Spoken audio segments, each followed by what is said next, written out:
What is holistic retirement planning? Hey folks, welcome back to Master Plan Retirement's Retirement Roadmap. My name is Evan, and with me as always, retirement planner Mark Fricks. Thank you for joining us. In today's episode, we discuss the concept of holistic retirement planning and why the old ways of retirement planning no longer suffice for today's retirees. Mark, a lot of times we find folks who don't really know the concept. Holistic retirement planning is kind of a funny term to use in the financial industry. Some people assume, I guess, that comes with a variety of essential oils, with my plan being a holistic plan. You can laugh there. But that's something that we're seeing more and more common now. Okay.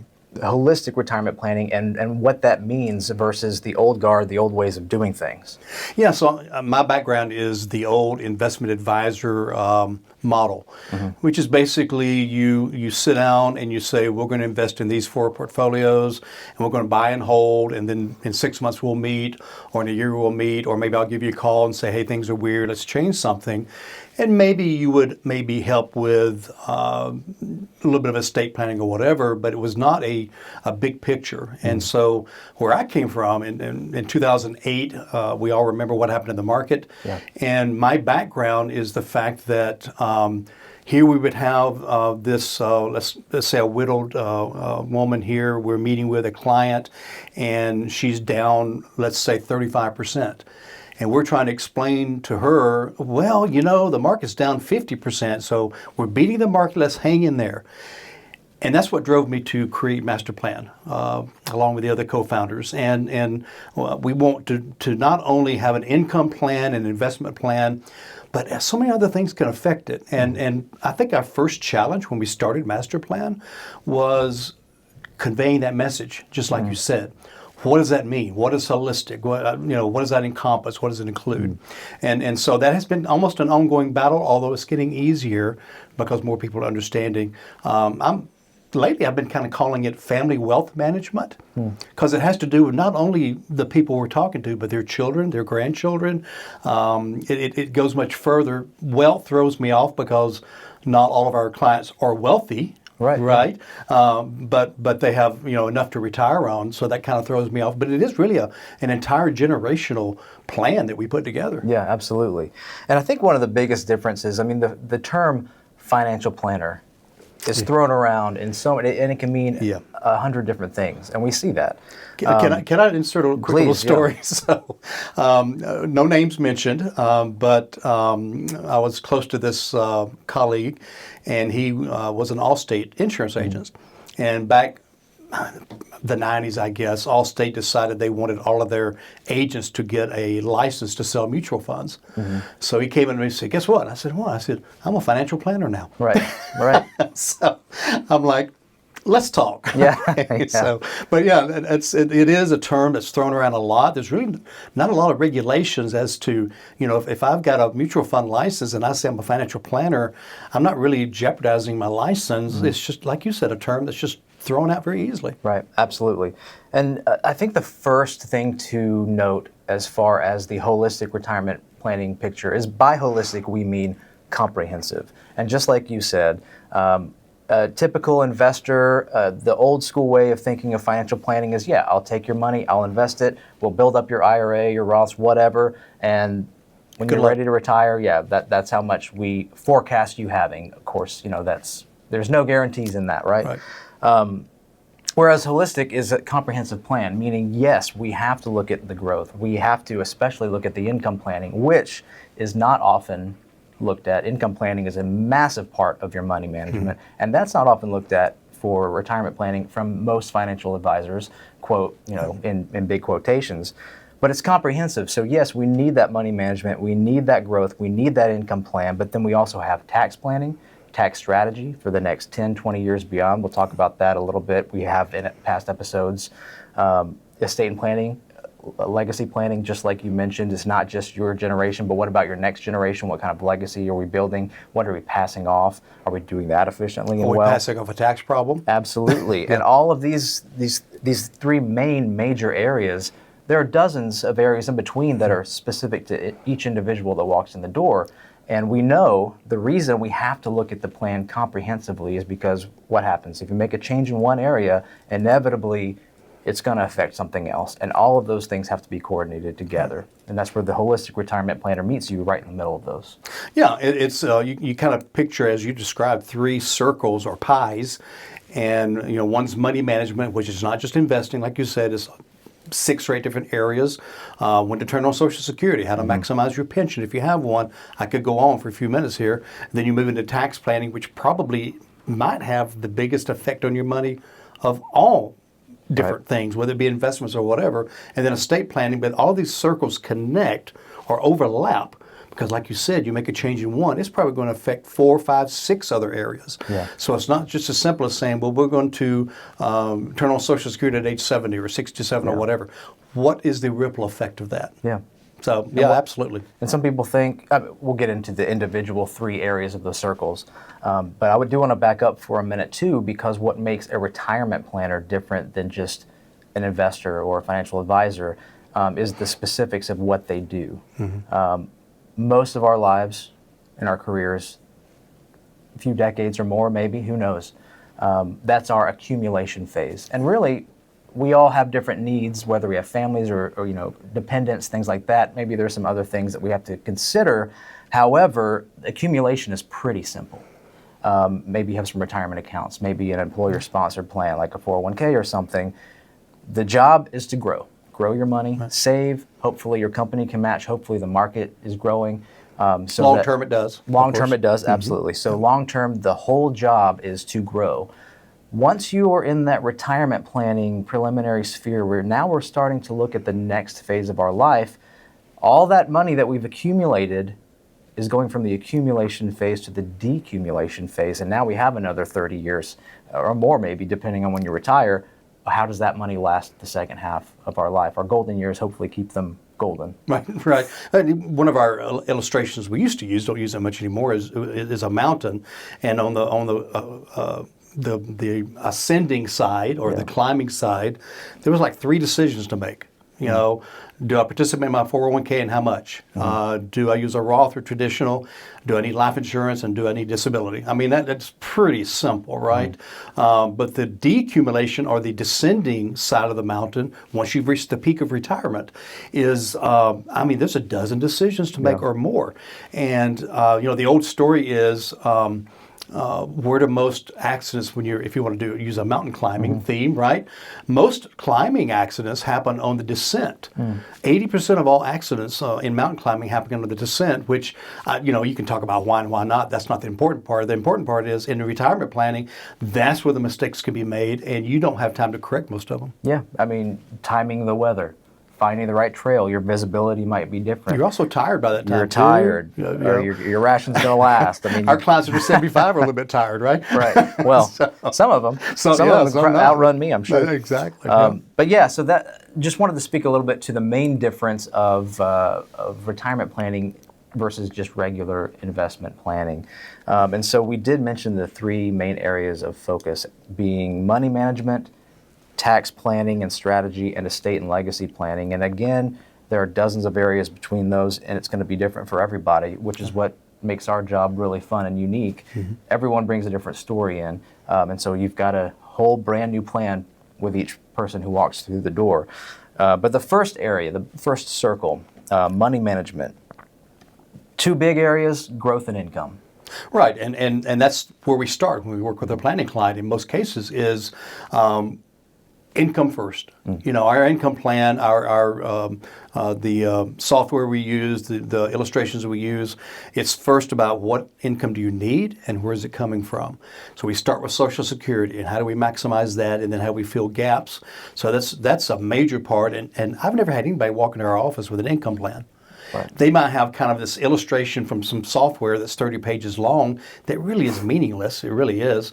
So we start with income, but we still have to have some growth because that monthly income is not going to cover that new roof we need. And so we need some growth over here, or that new boat we want, or whatever it may be. And so we start with that and maximize that. So how do we maximize the income?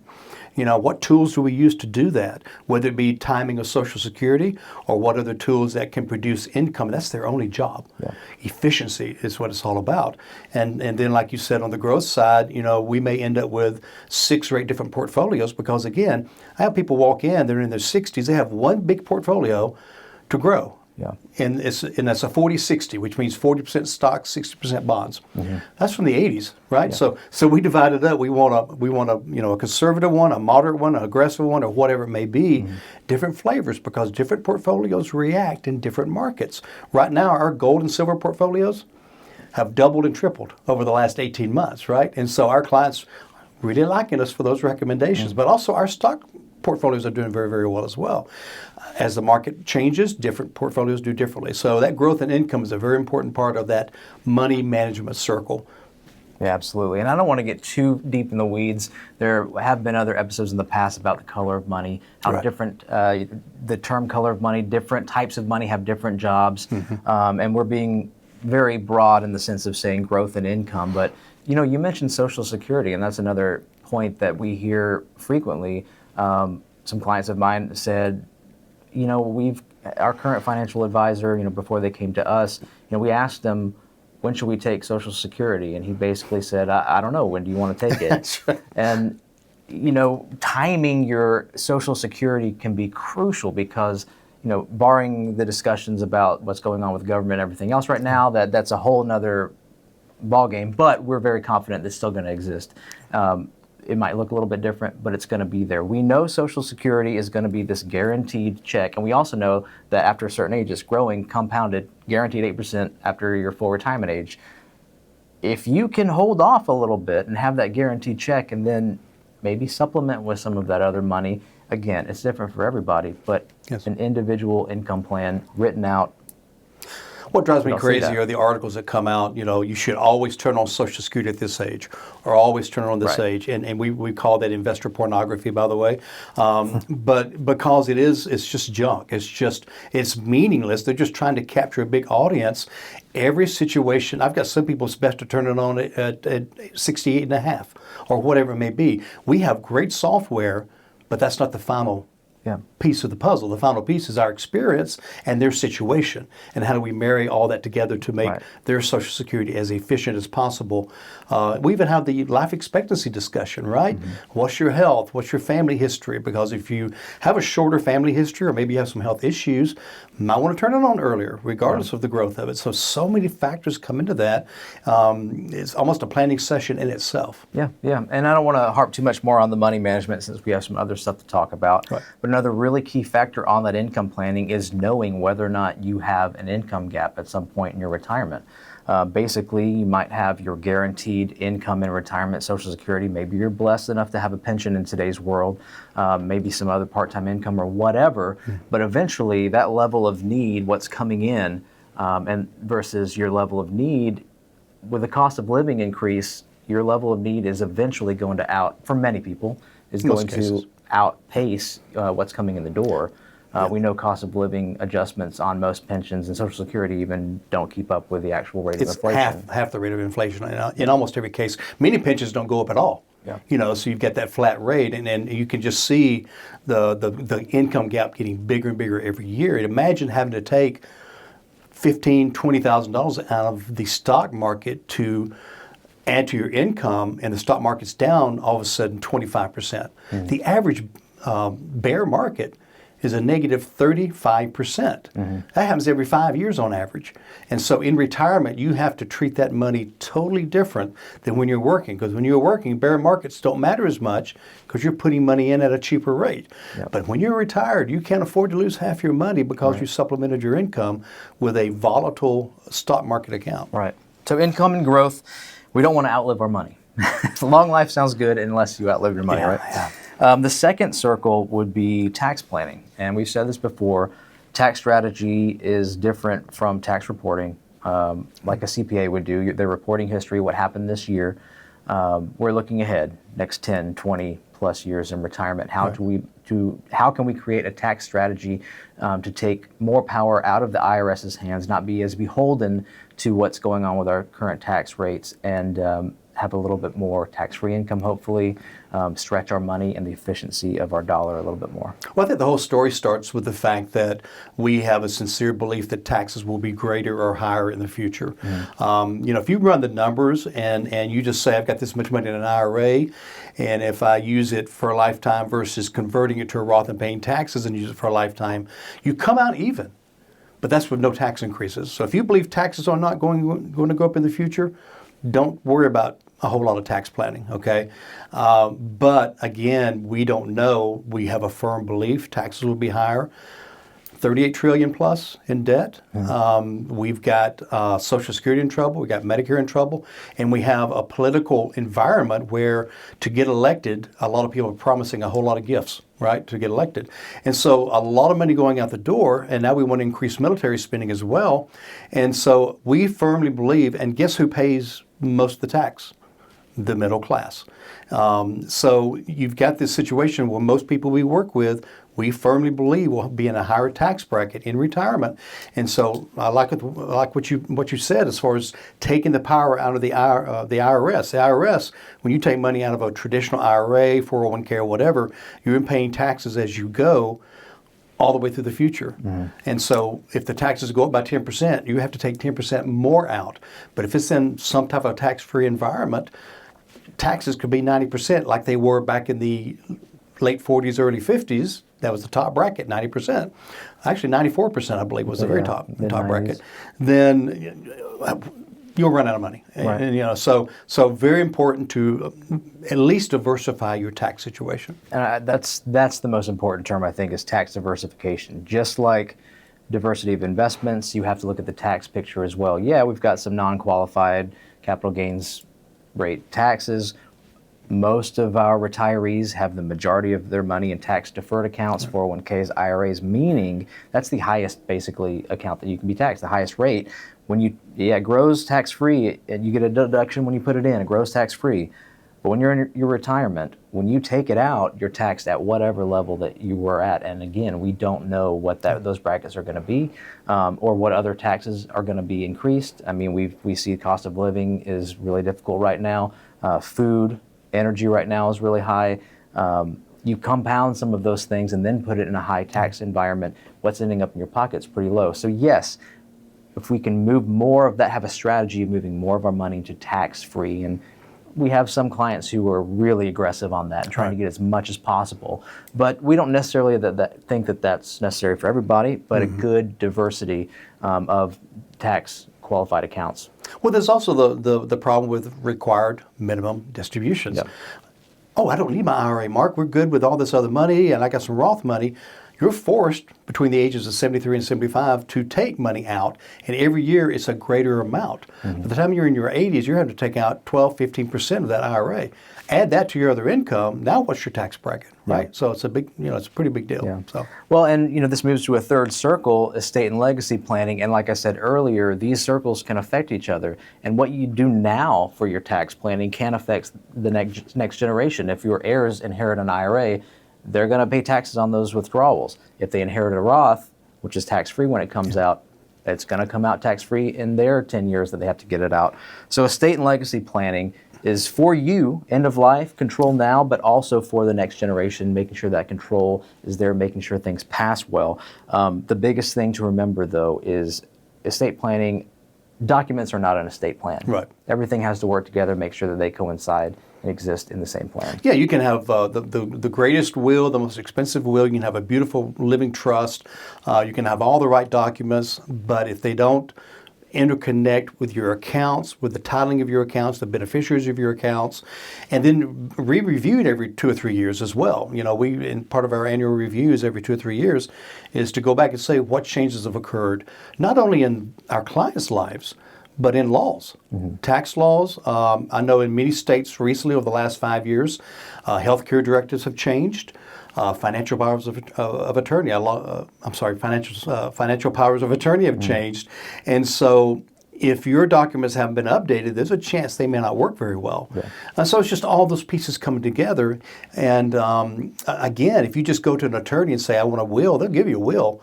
But maybe you need something else, or maybe you need help again understanding the language. And by the way, if you leave it to this person here or this person, or I leave everything to your spouse, you pass away, your spouse gets remarried, what happens to your kids? Yeah. You know, so there's a lot of different things you have to consider. And then, you know, what the most important part is, right? Who takes care of the little dog when you pass away? Now that, yeah. that's a biggie, right? By the way, I know pets are very important, so it's just messing around here as well. Should we mention the website real quick? Absolutely. Yeah, so masterplanretire.com. If you're watching us, you probably have it on the screen right now. Masterplanretire.com is our website. If you're listening, visit that website for a couple of reasons. Number one, very quickly, is a treasure trove of information about retirement. Checklist, information, all of our episodes, whether it be podcast, YouTube, whatever, all of really good stuff. But most importantly, there's a little button that says schedule now. And you push that button and you actually are able to get on our calendar for a complimentary consultation.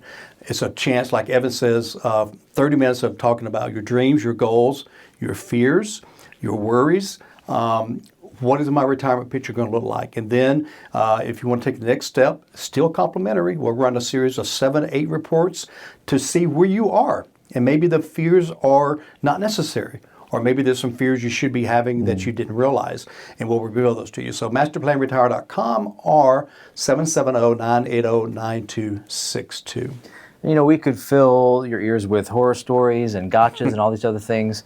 But back to the comprehensive, holistic look, something as simple as, like you said, you could have the most expensive, well-written trust in the world. It could be thorough. It could be 300 pages long. You could, paid $8,000 for it. Real proud of that thing. But if your accounts, your IRAs, anything with a beneficiary on it, don't have that trust as a beneficiary, or not in the trust name, depending on how you want to create everything. It's kind of a waste. That beneficiary is going to direct where that money goes. I mean, there are people who forget to put things in the trust, or maybe don't remember. And estate plan is beyond just a trust or a will. It's also just how are your accounts, beneficiaries on your accounts. There's so many things, of course, but you got to make sure it works together. Well, do you want to also have some control over how the money is sent out? What if you just left all of your kids all of your money, and it's all in IRAs, or a lot of it's in IRAs, and they immediately take it all out, and they're taxed at 40% or whatever, and that was not your desire? Or maybe my child inherits all my money, and then their husband or wife comes up and says, I'm not happy, I want a divorce, so half that's mine. Okay, and so how do you protect that kind of situation? Lawsuits, there's so many different areas you can talk about. We can have 2 shows on estate planning. Of course, we've done it before. But again, making sure it's got to be part of the overall plan. Every little nook and cranny, right, has to be looked at to make sure that, because that's the one spot that'll get you. If the one spot that's missed could very well be the spot that messes you up, right? And closing out on estate planning, we have some really great episodes where we actually are interviewing estate planning attorneys. Sarah White, who we work with, she's an associate, works with our clients all the time in our office. We also have an elder care attorney, David Hurley, from Hurley Elder Care here in Georgia as well. We interviewed him about 6 to a dozen episodes ago. That's really important to check out. A lot of really great information there. But wrapping up, we do just want to reiterate that there's a difference between financial planning and retirement-specific planning. So make sure that your financial advisor is a retirement planner if you are in that sphere of life and you are entering that stage, or even thinking about, preliminary planning years. You need to have the broader picture, the broader conversation about how everything works together.